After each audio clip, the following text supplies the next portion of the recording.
waxtaanee vote du budget du ministère de l'éducation nationale 14e législature audit l'école bokk na ci ponk yi nga xamante ne moom lañ fa waxtaanee démb effectif pléthorique déficit d'enseignants abri provisoire manque de bloc et cetera mu mel ni wax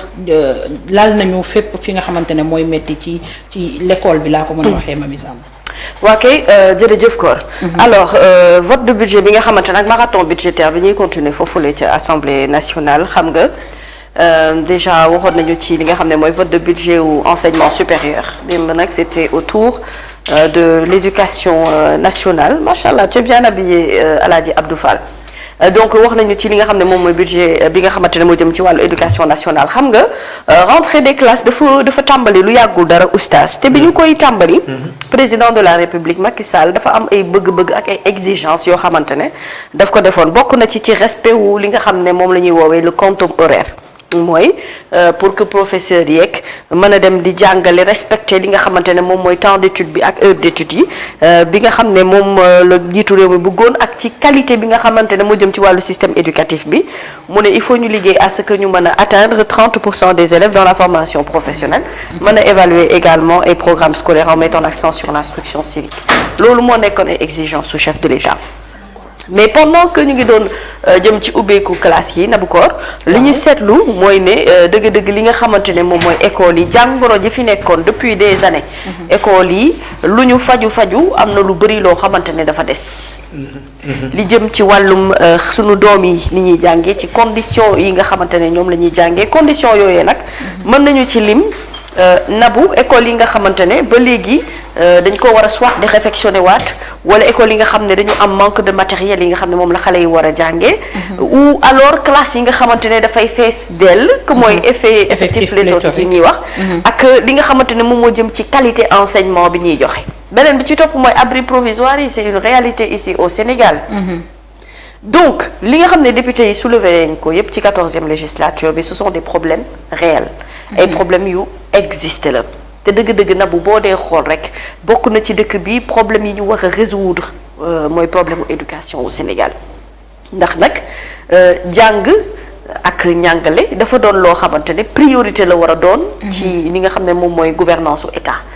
ndax ka ngay jàng tey moo war a yor réew mi ëllëg loolu moo tax sunu éducation li muy laaj ci wàllum budget ak li muy laaj ci wàllum xaalis il faudrait que au-delà de tout cela ñu mën ko sentir par rapport ak li nga xamante ne moom mooy sunu ay résultats te Nabou munoo jàng ci environnement boo xamante ne nekkul environnement bu favorable xam nga aujourd'hui souvent ñuy wax ne yenn xale yi nga xamante ne dañu nekk ci yenn conditions yi difficiles yi parfois ñuy gën a mën a indi yenn résultats yi que xale bi nga xamante ne amaana xëy na papa ak yaayam dañu am moyen fay lu dul jeex loolu amaana mën nañu wax ci jom ji la mais est-ce que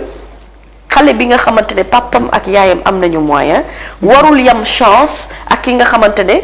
papam ak yaayam ñu ngi ci ay difficultés financières ci wàllum éducation ñoo ci war a tolloo ñoo ci war a yam bu ñu demee ba indi ay uniforme ci école yi c'est parce que justement bëgguñu indi xàjj ak seen ci ñi nga xamante ne ñoo am ak ñi ñàkk beneen bi ci topp mooy gis nga état bu Sénégal li mu bokk na ci li mu war a liggéey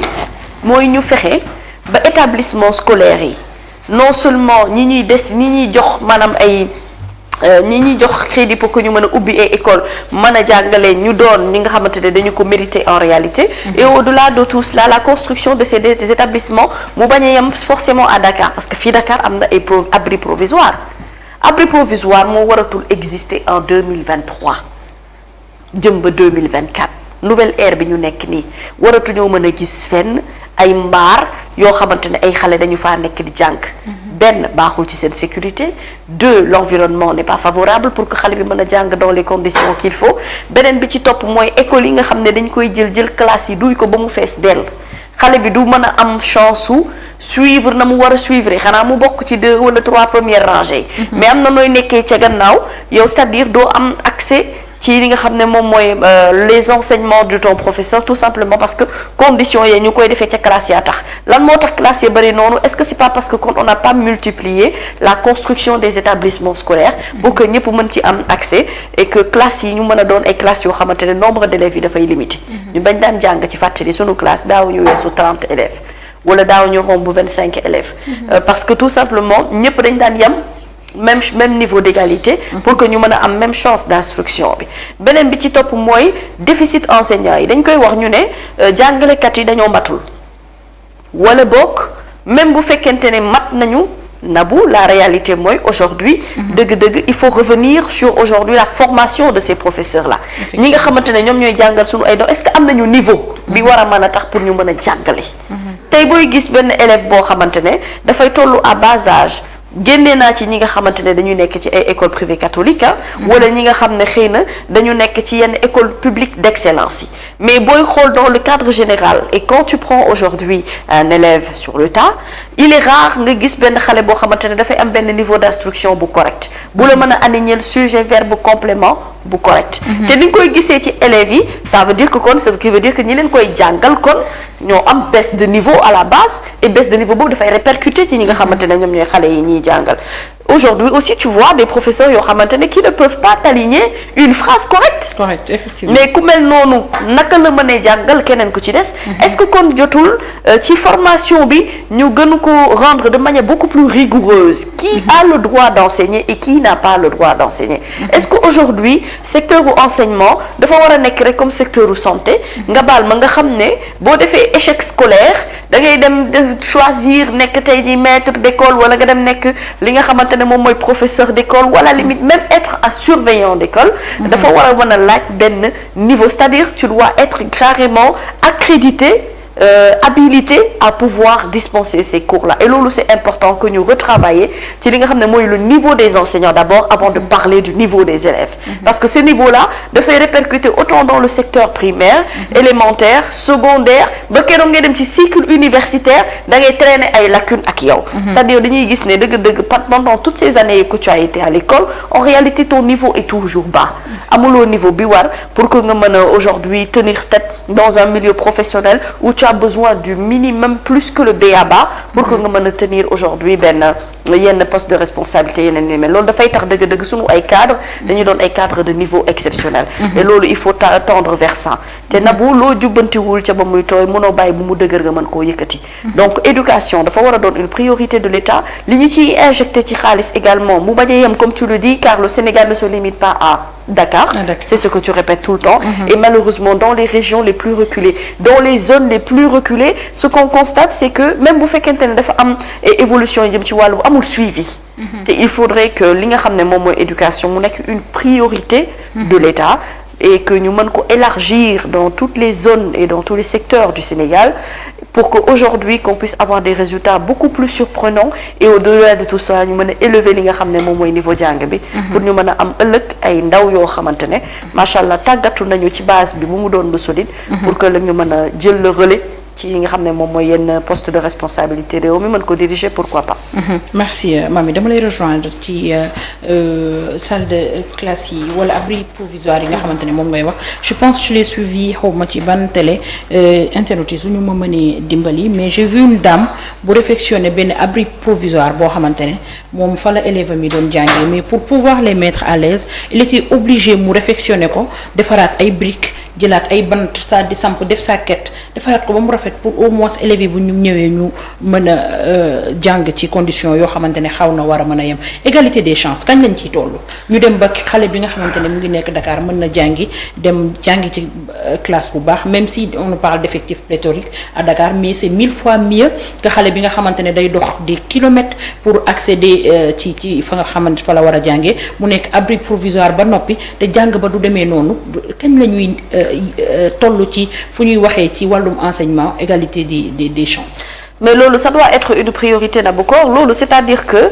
il faudrait que li nga xam ne moom mooy les efforts de l'État rek ñu mën ko concentrer ci wàll boobu xam nga Nabou nit liy développé ci moom complexe ba tax mu màgg xaw a am manque de confiance buy nekk ci moom loolu da nga koy tàggate ba ngay nekk xale. Aujourd'hui,